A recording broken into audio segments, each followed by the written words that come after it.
Welcome back to Cozy English Podcast, everyone. I'm Melody. And I'm Avery. It's so good to be back with you all. I'm sitting here with my favorite morning drink, a nice warm cup of black coffee. What are you drinking today, Melody? I've got an oat milk latte. It's a bit of a gray, rainy day outside my window, so I needed something extra comforting. It just feels like the perfect cafe vibe right here in our studio. It really does. And you know, that feeling you just described, that comfort, it makes you think, why do so many of us spend hours and a good amount of money in coffee shops? Why do we love them so much? That is such a great question, because it's clearly not just about the coffee, right? We can make coffee at home, but we choose to go out, stand in line, maybe find a little table by the window. Exactly. You look around any coffee shop and you see so much happening. You see people on laptops, focused and working. You see friends catching up, laughing. You see people just quietly reading a book. There's a special kind of energy. A community feeling almost.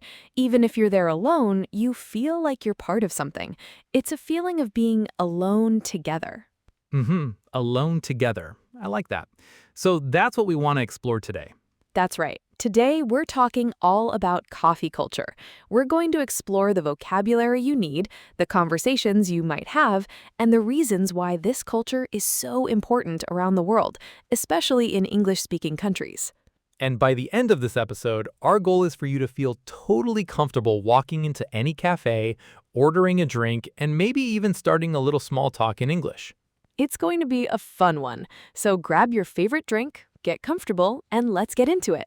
Okay, so let's start with the most important part, the menu.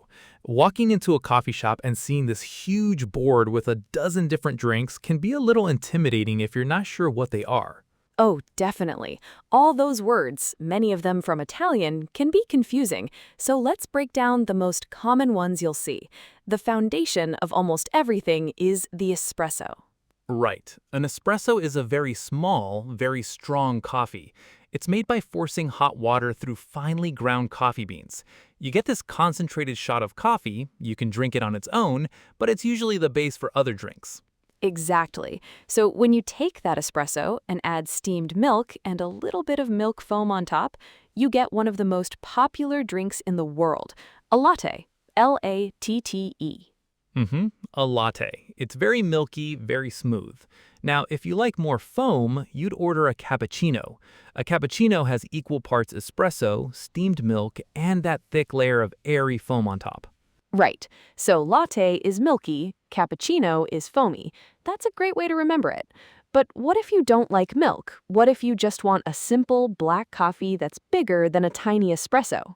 Then you want an Americano. An Americano is simply a shot of espresso with hot water added to it.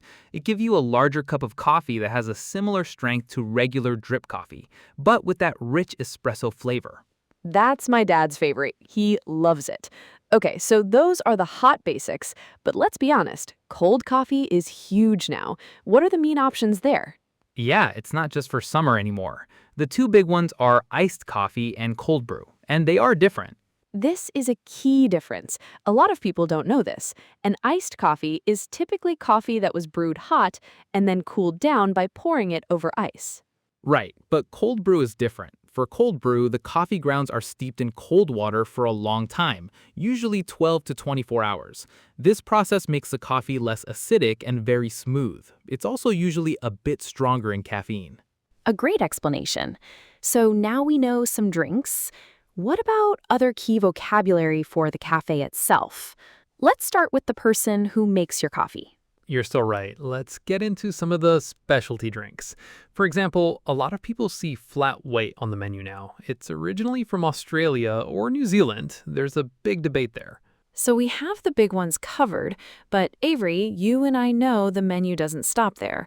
There are always other more specific drinks that can be amazing if you know what they are. That would be the barista. The barista is the coffee artist behind the counter. It's a great word to know. And if you don't want to stay in the cafe, you'll ask for your coffee takeaway or to go. They mean the same thing. You're taking it with you. Right. And if you go to the same place every day, you might become a regular customer or just a regular. The baristas might even remember your order. That's the best feeling. It really is. And of course, we're in a coffee shop or a cafe. These words are often used interchangeably. A cafe might sometimes have more food options like sandwiches or salads, but generally they're very similar. Don't forget the pastry. You have to look at the pastry case. A pastry is a sweet baked good, like a croissant, a muffin, or a scone. It's the perfect companion for a coffee. Oh, a warm croissant with a latte, you can't beat it. Okay, this is great. We have the words. Now let's put them into some useful phrases you can actually use. Let's do it. So if you're with a friend, a very simple and natural question is, what are you drinking? Or what are you having? Perfect. And to answer, you can say, I usually order, or if you're at the counter, for example, I'll have a large iced coffee, please. A classic small talk phrase, maybe if you see someone you know, is, do you come here often? It's a friendly way to start a conversation. That's a good one. And finally, a great way to give a compliment or start a chat is to say, this place has great coffee, or I love the atmosphere here. Excellent. I think our listeners are now ready to walk up to any counter with confidence. I think so too. So now that we have the vocabulary, let's get personal. Okay, Melody, confession time. I want to know all the details. What is your absolute go-to favorite coffee order? If you could only drink one for the rest of your life, what would it be? Ooh, that's a tough question. The rest of my life? Wow. Okay, I think I would have to go with a simple, well-made iced oat milk latte. Iced. Interesting. Even on a cold day? You know what? Yes, there's something so refreshing about it, and I just love the creaminess of oat milk. It's not too sweet, but it feels like a little treat. Sometimes, if I'm feeling fancy, I'll add a pump of vanilla syrup, but just one. Okay, so you're on the slightly sweet side of things. I respect that. Just a little bit. What about you, Avery? Let me guess. Black coffee, no sugar. Am I right? You know me too well. For a hot drink, it's a strong Americano. I just love that bold, pure coffee flavor. But lately, I have become a huge fan of cold brew. Just black cold brew over ice. Ah, the cold brew convert. I know many people who have made that switch. It's so smooth, isn't it? It's incredibly smooth, and it gives you this really clean, focused energy. I am definitely one of those people who says, I can't start my day without coffee. It's not just the caffeine, it's the whole ritual. The ritual, yes. Grinding the beans, the smell, filling the kitchen. That's a huge part of the experience. But there's still something different about getting a coffee made for you by a barista. It just tastes better sometimes. It does. They have the professional machines and it's their craft. But back to your iced coffee point, I feel like that's become a huge trend. People drink iced lattes and cold brew even in the middle of winter now. Totally. I think it's because our lives are faster now and an iced drink feels more portable, more on the go.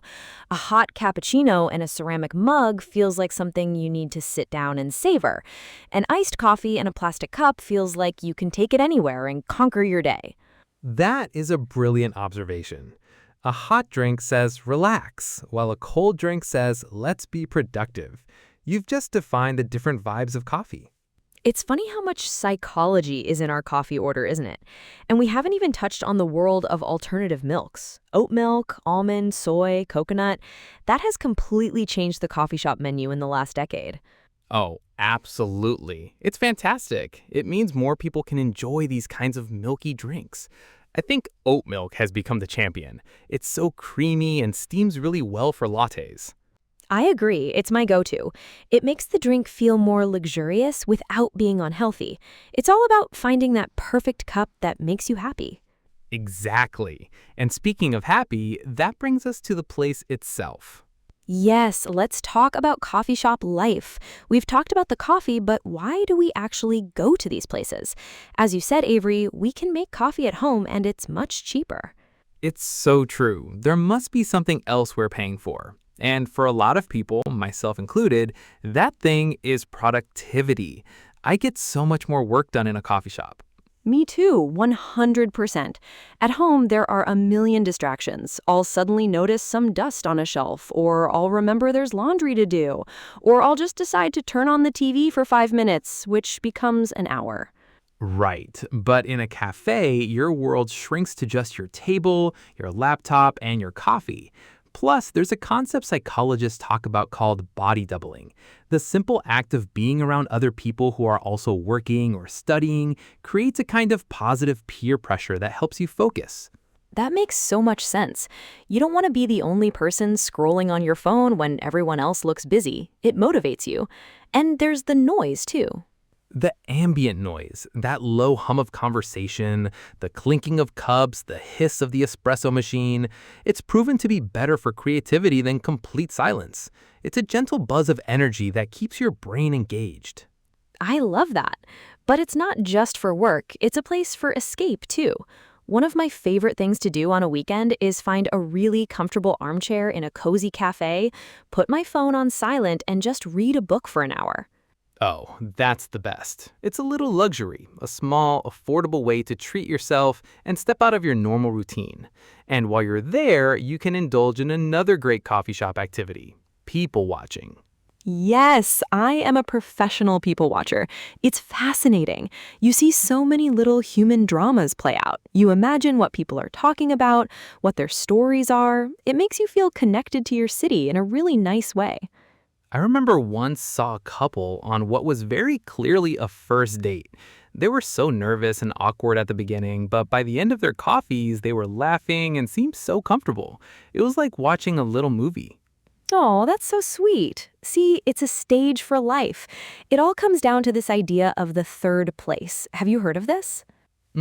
The idea that we have our home, which is the first place, and our work, the second place. The third place is somewhere else, a social space where we can connect and build community. Exactly. For some people, it's a park or a library. But for many of us, it's the coffee shop. It's our social hub. It's where we go to feel part of the world. Well said. And that's the perfect transition into our next topic, actually being social in that social hub. Let's talk about real cafe small talk. Ooh, I love this. It can be tricky to know what to say, especially in a new language. It can. So let's practice. Let's imagine a scenario. Melody, you and I are friends, and we're meeting at our favorite cafe to catch up. How about you walk in and find me at a table? Perfect. Let's role play it. Okay, I'm opening the door now. The little bell jingles. I'm looking around for you. Hey, Melody, over here. Avery, hey, so good to see you. Sorry, am I late? The line was a little long. Not at all. I just got my drink. It's pretty busy today. Did you manage to order? Yeah, I got my usual iced latte. They're making it now. Whew, how's your week going? It's been a hectic one, but good. Lots of work. How about you? What are you working on these days?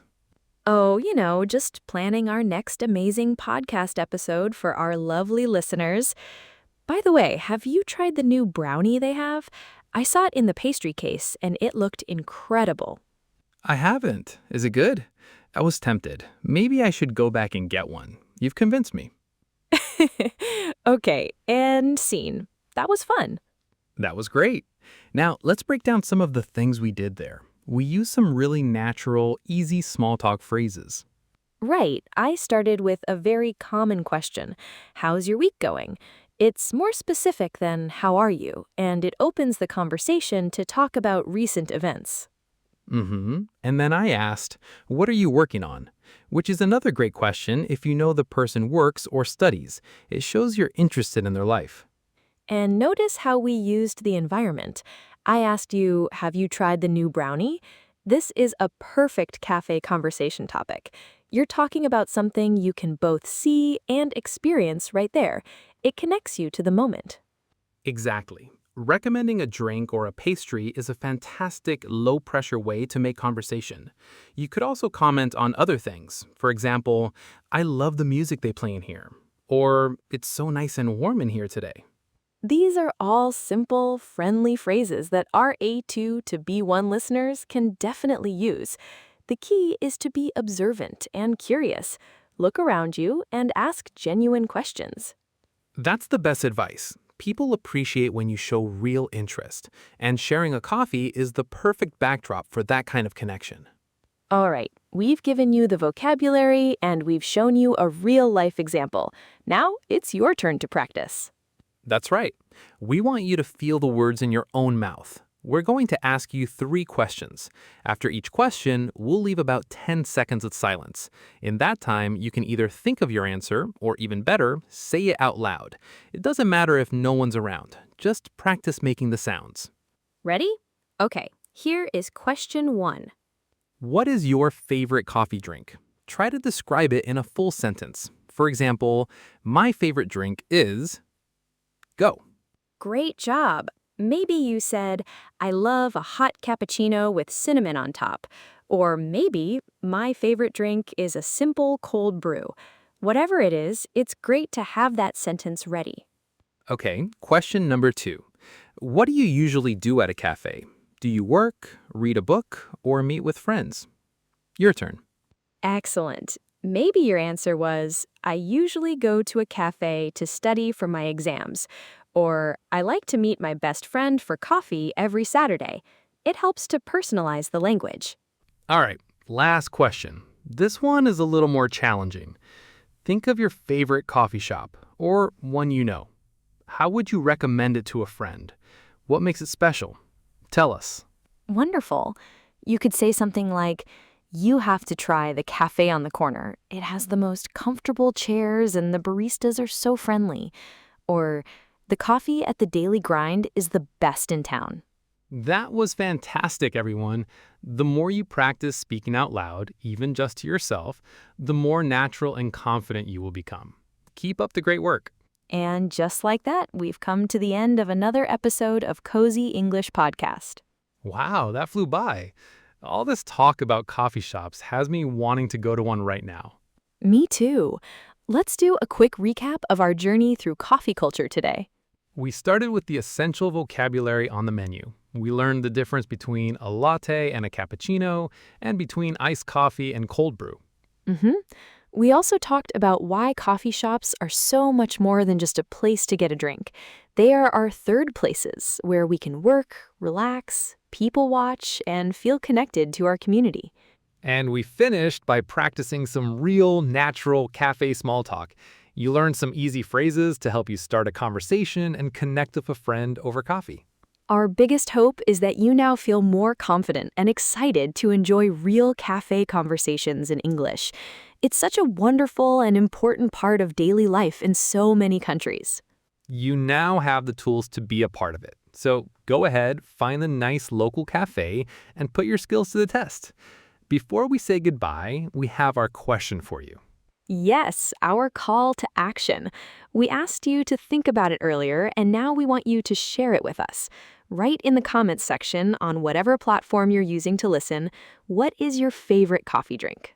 We would genuinely love to read your answers and see what Cozy English listeners are drinking all over the world. Thank you so much for joining us and spending this time with us today. Until next time, stay cozy. Bye, everyone.